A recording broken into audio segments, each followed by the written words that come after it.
आदमी आपके दरमियान आए और आपको आपको आज जो इन्होंने आईना दिखाया। ये नीतीश कुमार 2005 से लेकर 2014 तक यहाँ जब वो मुख्यमंत्री रहे, उन्होंने मुसलमानों के साथ कोई दगा नहीं किया। मुसलमानों के लिए नीतीश कुमार ने कोई गलत काम नहीं किया। भागलपुर के दंगों के अपराधियों को सबसे पहले सजा नीतीश कुमार ने दिलवाई। 2010 में नीतीश कुमार ने भाजपा गठबंधन रहने के बावजूद नरेंद्र मोदी को बिहार में घुसने नहीं दिया। यही नीतीश कुमार है जिसने आपके कब्रिस्तानों की चारदीवारी बनवाई। यही नीतीश कुमार है जिसने हज का, उर्दू का सब जगह संरक्षण किया। यही नीतीश कुमार है जब मोदी जी को चेहरा बनाया गया तो उन्होंने गठबंधन तोड़ दिया, अपनी सरकार खतरे में डाली। लेकिन वही नीतीश कुमार जब 2014 में बिहार में चुनाव लड़ने आए अपने दम पर, आपके भरोसे, तो मुसलमानों ने नीतीश को अपना रहनुमा नहीं बनाया। तब आप लालटेन लेकर घूमने लगे। आपने नीतीश के पीठ में राजनीतिक खंजर घोंपा। नीतीश कुमार चुनाव हार गए, नीतीश ने आगे अपना रास्ता बना लिया। आपका रास्ता हमेशा के लिए बंद हो गया। आप कहते हैं हमारे पास विकल्प नहीं है। 2014 में आपके पास विकल्प था, आपने उसको नहीं चुना। फिर देखिए मुसलमानों की दशा। जब नीतीश कुमार को रहनुमा बनाना चाहिए था तब आपने लालू को चुन लिया, और जब नीतीश कुमार को पता चल गया कि मुसलमानों के साथ नहीं रह सकते हैं, ये लोग धोखा दे दिया हम लोग को। 15 में आपसे वोट लिया, 17 में आपके पीठ में छुरा घोंप के भागा भाजपा में। सीए एनआरसी में आपके बच्चों के खिलाफ वोट दिया।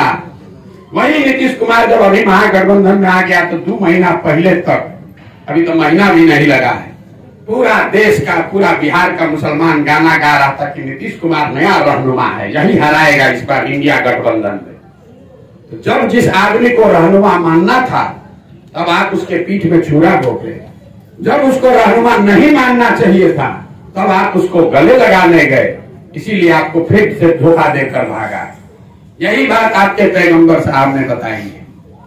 जब आपको अपने रहनुमाओं की समझ ही नहीं है तो आपके साथ गलत तो होगा ही होगा।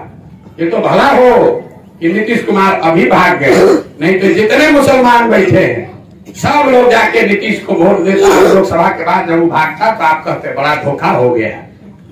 मेरे भाई धोखा कैसे नहीं होगा?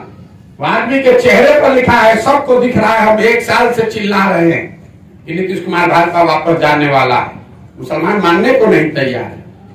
ये आपकी दुर्दशा, यह आपकी राजनीतिक सलाहियत है। पैगंबर साहब ने आपको कहा बिना जद्दोजहद के जीवन में कुछ हासिल नहीं हो सकता है। ये हम नहीं कह रहे। आज का मुसलमान जद्दोजहद नहीं करना चाहता है। मुसलमान ये सोच रहा है कोई गठबंधन बन जाए, इंडिया गठबंधन हो जाए, ममता बनर्जी चली आए, प्रशांत किशोर बचा दे, तेजस्वी यादव, लालू यादव, राहुल गांधी हरा दे मोदी को, और हम लोग आकर फिर हमारा जीवन सुधर जाए। ये नहीं होने वाला है। जब तक आप अपने और अपने बच्चों को जद्दोजहद के लिए नहीं तैयार करोगे, कोई आपकी मदद करने वाला नहीं है। और अगर कोई जीत के आ भी गया तो आपको जगह क्यों देगा? आप तो कुछ किए नहीं हैं। आपकी दुर्दशा क्यों है? क्योंकि धीरे धीरे लोग ये जान गए हैं कि मुसलमान किसी के लिए जद्दोजहद नहीं कर रहा है, मुसलमान किसी को वोट नहीं देता है, मुसलमान सिर्फ भाजपा को हराने के लिए वोट देता है। तो सारे दलों ने, जिसको आप खून पसीना लगाकर वोट देते हैं, उसको भी मालूम है वो भी आपकी इज्जत नहीं करता है। क्योंकि उसको मालूम है कि आप आरजेडी को वोट नहीं देते हैं, आप टीएमसी को वोट नहीं देते हैं, आप भाजपा को हराने के लिए वोट देते हैं। तो जिसको हरा रहे हैं या हराने का प्रयास कर रहे हैं, वो आदमी, वो दल तो आपको परेशान करेगा ही। जिसको जिताने का प्रयास कर रहे हैं वो भी आदमी आपको इज्जत नहीं दे रहा है, वो भी आपको बगल में नहीं बैठा रहा है। क्योंकि आपने जद्दोजहद करना छोड़ दिया। अगर यही बात होता तो पैगंबर साहब ने आपको कहा होता कि अवसर की तलाश में रहो, चुपचाप बैठो, जब बढ़िया अवसर मिले तो निकल लो। उन्होंने ऐसा नहीं कहा। उन्होंने कहा जद्दोजहद करो। मुसलमान जितने बैठे हैं, बड़ा गर्व से लोग कहता है हमको, भैया हम लोग अल्लाह को छोड़कर किसी से नहीं डरते हैं, हम आपके चेहरे पर कह रहे हैं, आपसे ज्यादा डरा हुआ कौम हमने पूरे हिंदुस्तान में कहीं नहीं देखा। मुसलमानों से ज्यादा डरा हुआ कौम कोई है ही नहीं। आपको इतना डर लगता है भाजपा का, कोई नाम ले ले भाजपा का कि भाजपा आने वाली है, तो भाजपा के डर से आप लुटेरा, बदमाश, गुंडा, डकैत, जिन लोगों ने आपके बच्चों का हक मारा है उसको भी आप वोट देने को तैयार हैं भाजपा के डर से।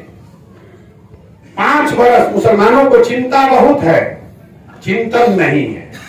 5 वर्ष बैठ के सोचता है कैसे भाजपा हारेगा, कैसे भाजपा हारेगा। और जब चुनाव आएगा जो दिखा भाजपा को हराते हुए, वो सही हो, गलत हो, अच्छा हो, खराब हो, चोर हो, बदमाश हो, उसी के ट्रेन पर बैठ गया। और फिर आगे गए, एक्सीडेंट हुआ, ठगाए, तो फिर आए कहे भैया हमके साथ तो धोखा हो गया। अरे मेरे भाई, आपने किसी का साथ चुना कहां, किसी को समझा कहां? आप तो खाली ये देखते रहे कि कौन भाजपा को हरा रहा है, उसी ट्रेन में बैठ गए। जब बैठ गए तो आपके साथ धोखा होगा ही होगा। आप मुसलमानों की दशा देखिए। सच्चर कमेटी का जब रिपोर्ट आया, आप और हम कह रहे हैं कि भाजपा हम लोग को परेशान कर रही है। अरे भाई, भाजपा तो अभी आया ही नहीं, आएगा तब न परेशान करेगा। सच्चर कमेटी की जब रिपोर्ट बनी, उससे पहले तो देश में भाजपा का शासन नहीं था। फिर आप देश में सबसे गरीब और पिछड़े कैसे बन गए, ये बता दीजिए। वो गरीब और पिछड़े इसलिए बन गए कि इस कौम ने कभी अपने बच्चों के इल्म पर भरोसा नहीं किया, इल्म पर ध्यान नहीं दिया। आपको अपने बच्चों को पढ़ाना नहीं है, आपको चिंता पढ़ाने की नहीं है। आदमी आपके दरमियान आए और आपको आज जो इन्होंने आईना दिखाया, मैं 40 साल की राजनीति की जिंदगी में बता रहा हूँ कि बहुत सारे लीडरों से मेरे तारुफात हैं। मेरे काबिल मोहताज नहीं हूँ तारुफ का। सोनिया जी से लेकर के नीचे आज तक बिहार के जितने मंत्री हैं सब मुझे जानते हैं, लेकिन किसी के जुबान से मैंने आज तक इस तरह की बातें नहीं सुनी थी जो आज प्रशांत जी ने आपको बताया है।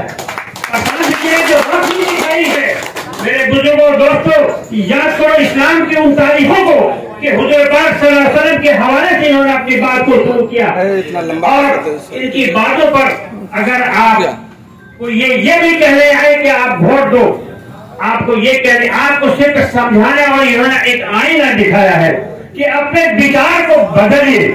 आज विचार की वजह से, आपकी विचारधारा की वजह से मुसलमान आज हिंदुस्तान में बद से बदतर हैं। सच्चर कमीशन से लेकर के आज तक की रिपोर्ट आप देख लें कि मुसलमान के बदहाली और बदनसीब का आलम क्या है। क्यों समाज पढ़े इल्म बायत खुदा के बेइल्म ना समा खुदा ना सुना। मेरे दोस्तों बुजुर्गों, ये अल्लामा इकबाल की बहुत जबरदस्त रुबाई है। आज मुसलमानों को जो करना चाहिए वो करना चल नहीं रहा। आज मुसलमानों में दारू, शराब, अय्याशी आम हो गई है। खाने पे खर्च बहुत ज्यादा हो गया है। अपने बच्चों की तालीम की तरफ बिल्कुल रग़बत नहीं है। आप 100 रुपया कमाते हो, 99 रुपया अपनी जात से खर्च करते हो और 1 रुपया अपने बच्चों पे खर्च करते हो। आपका बेटा क्या कैप्टन साहब बन जाएगा? हरगिज़ नहीं बनेगा। आपका बच्चा कोई डीएम और एसपी बनेगा? बिल्कुल नहीं बनेगा। इसलिए इनकी बात का हासिल कराम ये है कि आप जागो और अपने आने वाली नस्लों को बनाइए। मेरे दोस्तों बुजुर्गों, दुनिया की सबसे छोटी कौम यहूदी है। जानिए इन तारीखों को, अगर आप पढ़ोगे नहीं तो तारीख क्या समझोगे। आज पूरी दुनिया को हिला करके रखे हुआ है। आज पूरी दुनिया को सबसे छोटी कौम यहूदी है और पूरी दुनिया को हिला कर रखे हुआ है। आखिर इसकी वजह क्या है? इसकी सिर्फ और सिर्फ वजह यह है कि उनके अंदर तालीम और तरबियत इल्म भरा हुआ है। आज पूरी दुनिया को अपने इशारों पे नचाता है। अमेरिका के जैसे ताकतवर मुल्क आज उनके सामने सरलगू है। मेरे दोस्त से, मेरे बुजुर्गों, इन्होंने इनका मैं बहुत शुक्रिया अदा करता हूँ। और समझ लीजिए कि अररिया की सरजमीन पर एक बहुत बड़ा एहसान है जो आपको जगाने आए हैं कि आप अपने बच्चों के लिए, आपको जगाने नहीं बल्कि आपके जरिए आपकी नस्लों को जगाने आए। और इनसे सवाल करते हैं आप, सवाल का कहीं जिक्र नहीं होना चाहिए। आज तेजस्वी से सवाल कीजिए। इसी अररिया की सरजमीन पर मैंने पूछा, तेजस्वी जी मुझे बताओ कि तुम्हारा परसेंटेज क्या है और मुसलमानों का परसेंटेज क्या है। तो बहुत सारे हमारे बात कहने लगे कि कैप्टन साहब क्या बोल रहे, क्या चुप्पी। मेरे भाइयों, जो कौम डर गई वो कौम मर गई। आपको इन्होंने कहा कि आप जाइए और हौसला से रहिए, देखिए नहीं इसी डर की वजह से आज पूरे देश के अंदर भाजपा की और किशनगंज के जो हमारे मेहमान हैं अररिया की जानिब से मैं आपका इस्तकबाल भी करता हूँ। मैं 18 महीनों से प्रशांत किशोर साहब के साथ रवा और दवा हूँ, कांधे से कांधा शाने से शाना मिलाकर चल रहा हूँ। मैं 30 महीनों से अपने वतन नहीं गया, अपनी मरहूमा वालिदा की कब्र पे कसम खा के आया हूँ अपने वालिद साहब का हाथ रख के कि प्रशांत किशोर साहब के साथ इसलिए जा रहा हूँ कि जिस कौम की इमाम बारगाह है, खानगाह है, मदारिस, मसाजिद चंदों से बनते हो, उस कौम को प्रशांत किशोर साहब ये कह रहे हैं कि आप अपने बच्चों को भेजिए, हम उनको मुखिया भी बनाएंगे, सरपंच भी बनाएंगे, विधायक भी बनाएंगे। इसलिए तमाम मकासदों को एक तरफ रखे मैं प्रशांत साहब के साथ जा रहा हूँ। अल्लाह इकबाल ये बात कह के इस महफिल का इख्तिताम है, कौमों की हयात उनके तखय्युल पे है मौकूफ, जिस कौम का ख्याल बेहतर होगा उस कौम की फलाह बहबूद होगी। इन सब बातों के साथ इख्तिताम करते हैं। आप बड़ी तादाद में यहाँ तशरीफ लाए, हमसे जुड़े रहने के लिए हमारे राब्ते जरूर हासिल कर लीजिए। प्रशांत किशोर साहब के साथ यादगार तस्वीरें और आप तोहफे तबाही जो देना चाहते हैं आप यहाँ